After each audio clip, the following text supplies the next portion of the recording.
जय हिंद दोस्तों, कैसे हैं आप लोग। आज मैं काफ़ी अच्छा वीडियो लेकर आया हूँ। ये वीडियो में ये है कि असम राइफल में कैसे जाए, असम राइफल क्या होता है, असम राइफल में कौन जा सकता है, या असम राइफल में कितना सैलरी मिलता है, सिलेबस क्या होता है उसका, और इसमें जॉब लोकेशन कैसा होता है, आप कहाँ कहाँ आपको ड्यूटी रहेगी, इस सब की मैं जानकारी दूंगा आपको। वीडियो को स्किप मत करना, वीडियो को एंड तक देखना, है ना। और जो लोग नए हैं उनके लिए काफ़ी यूजफुल हो सकता है वीडियो, क्योंकि नए लोगों को कुछ मालूम होता नहीं है। जो लोग पुराने हैं उनको सब मालूम है, सारा आइडिया, सारा नॉलेज है, लेकिन जो लोग नए हैं उनको यही नहीं मालूम कि असम राइफल में क्या होता है, असम राइफल है क्या। तो मैं आपको पूरी जानकारी दूंगा, आपको वीडियो को एंड तक बने रहना, है ना। असम राइफल जो है, असम राइफल एक सबसे पुरानी पैरामिलिट्री मिलिट्री फोर्स है। असम राइफल इंडियन आर्मी के साथ रहकर काम करती है। असम राइफल और इंडियन आर्मी में आपको कुछ भी अंतर नहीं मिलेगा देखने को, खाली एक सैलरी जहाँ से आती है वही अंतर है। बाकी आपको असम राइफल में सैलरी, बेनिफिट, वर्दी, लिक्विड सब कुछ, मतलब अलाउंस, DHR सब कुछ सेम ही है। जो असम राइफल में होता है वही इंडियन आर्मी में जो होता है वही असम राइफल में होता है, तो दोनों का सब कुछ सेम ही है। तो मेरे हिसाब से बहुत अच्छी पोस्ट की वैकेंसी, बहुत अच्छी पोस्ट है असम राइफल। आपको इसमें मेरे हिसाब से जाना चाहिए, क्योंकि एक असम राइफल जो है वो 7 स्टेट में इसकी ड्यूटी होती है। इसकी जॉब लोकेशन होता है ज़्यादातर नॉर्थ में होता है, और अभी 2 बटालियन खाली कश्मीर में गई है। बाकी ज़्यादातर ड्यूटी जो है आपको नॉर्थ में हो गया, सिक्किम, असम हो गया, मेघालय हो गया, मिजोरम हो गया, नागालैंड हो गया, दीपू हो गया। ये सब सेंटर जो है इस एरिया में इसका सेंटर होता है, और आपको वहाँ पे ड्यूटी करने का मौका मिलता है। असम राइफल में आप 18 से लेकर 23 साल तक है, तो आप इसमें अप्लाई कर सकते हैं। और जनरल, ST, BC से जो आपको छूट, अदर आपके जिस स्टेट से हैं उसको आपको एज में छूट मिलेगा, है ना। इसमें असम राइफल में आपको 10 पास से वैकेंसी आती है, 12 पास से वैकेंसी आती है। सिर्फ डिप्लोमा अगर आपने किया है तो उससे वैकेंसी आती है, और ITI से वैकेंसी आती है। आप अगर 10 पास से जाते हैं तो आप सफाई कर्मी कुक में जाएंगे। अगर आप 12 पास में जाते हैं तो आप थोड़ा उससे ऊपर लेवल में जाएंगे। अगर आप डिप्लोमा IT से जाते हैं तो आप क्या बोलते हैं, नायक सूबेदार हो गए, या फिर सॉरी, या आप ITI से अगर जाते हैं तो प्लम्बर, फिटर इसमें आता है। अगर आप डिप्लोमा से जाते हैं तो आपका क्या बोलते हैं वो क्या बोलते हैं सूबेदार हो गए, ये सब में मतलब पोस्ट में आप जाने का मौका मिलेगा, है ना। तो काफ़ी अच्छी अच्छी असम राइफल है, असम राइफल में जाना चाहिए, है ना। और असम राइफल में क्या बोलते हैं, असम राइफल का और इंडियन आर्मी का दोनों सेम है। अगर आप असम राइफल में जा रहे हैं तो आपको लगेगा ही नहीं कि असम राइफल में मैं असम राइफल में हूँ या इंडियन आर्मी में। खाली इतना फर्क लगेगा कि असम राइफल की जो सैलरी आती है वो गृह मंत्रालय की तरफ से आती है, और इंडियन आर्मी की जो सैलरी आती है वो रक्षा मंत्रालय से आती है। बस इतना फर्क है, बाकी उसका अलाउंस, कैंटीन सुविधा, रूम सुविधा, और फिर लिक्विड सुविधा सब कुछ सेम ही है, कोई चेंजेस नहीं है उसमें। वर्दी सब कुछ सेम है ना।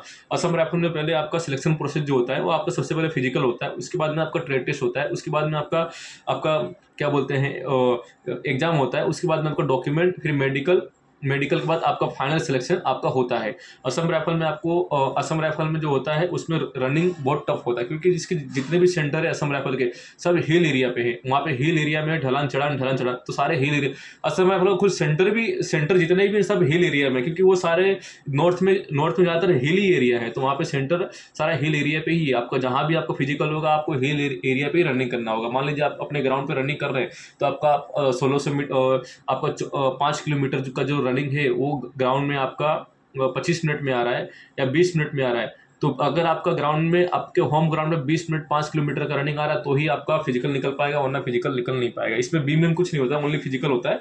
अपने 5 किलोमीटर 24 मिनट में आपने पूरा किया तो आपका फिजिकल पूरा हो जाएगा। उसके बाद में आपका डॉक्यूमेंट का प्रोसेस होता है। डॉक्यूमेंट होने के बाद फिर आपका क्या बोलते हैं, जो आपने जिस स्टेट में भरा है उस स्टेट का आपका टेस्ट होता है। मान लीजिए आपने कुक में फॉर्म भरा है तो कुक के बारे में आपको 3-4 सवाल पूछे जाएंगे। आपने क्लिनिक में फॉर्म भरा है, जैसे हाउस कीपिंग में फॉर्म भरा है तो आपको हाउस कीपिंग के बारे में कुछ आपको 3-4 क्वेश्चन पूछे जाएंगे। आपने मोटर व्हीकल के बारे में पूछा है तो मोटर व्हीकल के बारे में पूछे जाएंगे।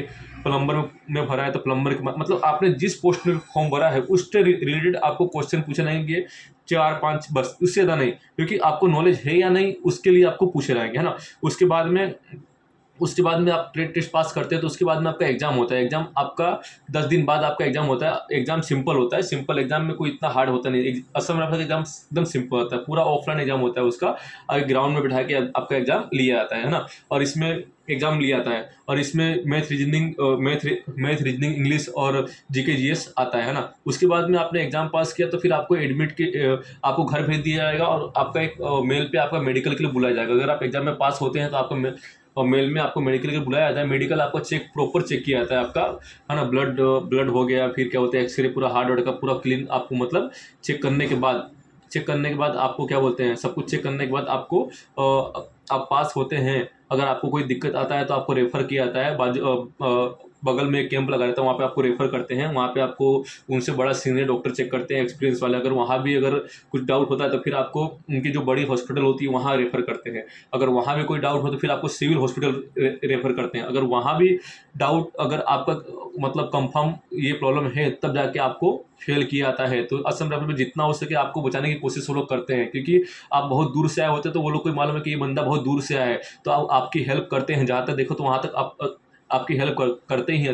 असम राइफल वाले बहुत अच्छे होते हैं, जो भी उसमें जॉब करते हैं बहुत अच्छे होते हैं, वो सबकी हेल्प करते हैं। अगर सबसे सबसे एक फ़ायदा जो होता है ना उसमें असम राइफल में, मेन चीज़ सब और किसी पोस्ट में मैंने देखा नहीं है, फ़ायदा ये होता है कि मान लीजिए आपका जो फिजिकल है 17 तारीख को आपका फिजिकल, लेकिन आप फिजिकल में 17 को नहीं पहुँचे, आप पहुँचे 25 को, तो भी आपका फिजिकल ले लिया जाता है। और पोस्ट में ऐसा नहीं होता है। आपका जो क्या बोलते हैं मेडिकल है वो 18 को है, लेकिन आप 18 को जगह 22 को पहुँचे फिर भी आपका मेडिकल ले लिया जाता है। ये काफ़ी अच्छा है। डॉक्यूमेंट में कुछ प्रॉब्लम है तो आपको चांस दिया जाता है। तो असम राइफल वाले बहुत ही हेल्प करते हैं, बहुत मतलब रेयर केस में आपको निकालते हैं, चाहे मेडिकल में आपको प्रॉब्लम हो, चाहे डॉक्यूमेंट में, चाहे चाहे फिजिकल में। आप अगर देखते हैं कि ये जहाँ तक बच्चा बच जाए वहाँ उतना, लेकिन अगर अगर कोई ऑप्शन नहीं मिलता वो लोग को तो ही आपको रेफर करते हैं, लेकिन जितना हो सके वो बचाने की कोशिश करते हैं। तो मेरे हिसाब से असम राइफल के आप जा रहे हैं भर्ती के लिए तो वहाँ से आपको काफ़ी सपोर्ट मिलेगा। आपके यहाँ से भी सपोर्ट और असम राइफल के सपोर्ट काफ़ी अच्छा आपको मिलेगा, और आपको सिलेक्शन के चांस बहुत बढ़ जाते हैं। और फोर्स में ऐसा नहीं होता है, और फोर्स में कोई वैल्यू नहीं की जाती है कि कोई वैल्यू नहीं की जाती, आपने फिजिकल दिया नहीं दिया आपको कोई सपोर्ट नहीं मिलता, लेकिन असम राइफल में काफ़ी अच्छा सपोर्ट आपको मिलता है ना। मैंने असम राइफल का मैंने भर्ती देखा है, मुझे काफ़ी अच्छा सपोर्ट असम राइफल से मिला था, है ना। उसके बाद में आपका मेडिकल क्लियर होगा, उसके बाद में आपका क्या बोलते हैं फाइनल मेरिट लिस्ट में नाम आएगा। अगर आपने फाइनल मेरिट लिस्ट में नाम आ गया तो आपको 1 महीने बाद ज्वाइनिंग हो जाती है। तो काफ़ी मेरे हिसाब से काफ़ी अच्छी पोस्ट है असम राइफल। आप भर्ती देखिए एक बार, फिजिकल की तैयारी करिए, फिजिकल की तैयारी दिन रात मेहनत करिए, और शरीर को रगड़िए। आप शरीर में को पसीना से भिगा दीजिए, इतना रगड़िए कि आपका सिलेक्शन हो जाए, है ना। पूरा शरीर जितना तोड़ोगे, आप शरीर को जितना तोड़ोगे उतना आपका टाइमिंग टूटेगा। तो दिन रात मेहनत करिए। और भी कुछ डाउट हो मुझे कमेंट जरूर करना, मैं रिप्लाई दूंगा। इसकी जो वैकेंसी भी चल रही है, अगली वैकेंसी आपको 6 महीने बाद या 1 साल बाद देखने को मिल सकती है। और इसका सैलरी काफ़ी अच्छा है। सैलरी जो है आपको स्टार्टिंग सैलरी आपको 50,000 मिनिमम स्टार्टिंग सैलरी आपको एक 50,000 मिलता है। तो असम राइफल का जो बेसिक सैलरी 21,700 होता है, लेकिन रिक्स allowance, home allowance, canteen allowance सब मिला के आपको है ना 50,000 प्लस आपको सैलरी मिलता है। तो एक 10वीं पास वाले के लिए या 12वीं पास वाले के लिए स्टार्टिंग सैलरी 50,000 बहुत होता है। तो मेरे हिसाब से आपको फॉर्म भरना चाहिए। कोई डाउट होगा आप क्लियर करना, डाउट होगा कमेंट करना, मैं जरूर आपको रिप्लाई दूंगा। जय हिंद।